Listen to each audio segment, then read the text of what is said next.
Mardi 20 juin 2023, un ancien candidat de la Villa des Cœurs Brisés a été jugé pour escroquerie au tribunal d'Aix. Le jeune homme a abusé de la confiance de ses victimes pour soutirer des bijoux de luxe, une Audi, ainsi qu'une villa à Saint-Tropez.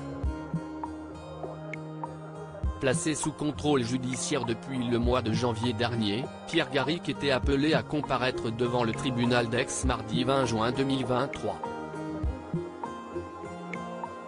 Le jeune homme âgé de 25 ans s'est fait connaître du grand public dans la 6e saison de la Villa des Cœurs Brisés, diffusée sur TFX. L'ancien candidat, arrivé dans le programme en tant qu'anonyme, est apparu aux côtés de vedettes du petit écran, à l'image de Jonathan Matija. Selon les informations rapportées par la Provence, l'ancien participant devait répondre de plusieurs chefs d'accusation, pour des faits commis entre septembre 2021 et septembre 2022 dans le sud de la France. Auteur de nombreuses infractions financières, Pierre Garric aurait usé de sa notoriété et abusé de la confiance des victimes, à qui il montrait notamment de fausses preuves de virements bancaires pour des billets de matchs de foot vendus sur Le Bon Coin.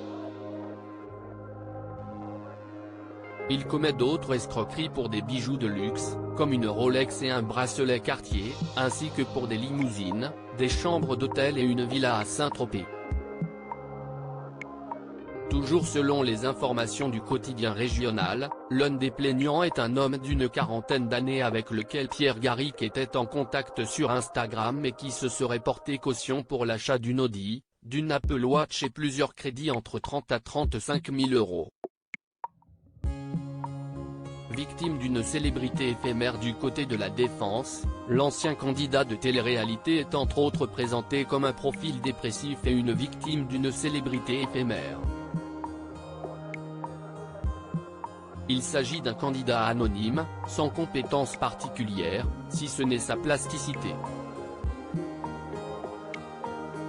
Ces candidats n'ont pas d'accompagnement à la sortie de ces émissions. Toute cette période dans le faste l'a probablement poussé à continuer à avoir un certain train de vie qu'il n'a jamais eu, indique l'avocate de la défense. Le procureur a requis 3 ans de prison, dont 8 mois ferme, ainsi qu'une obligation de soins, de travail et d'indemnisation des 13 parties civiles, soit un montant de plus de 100 000 €.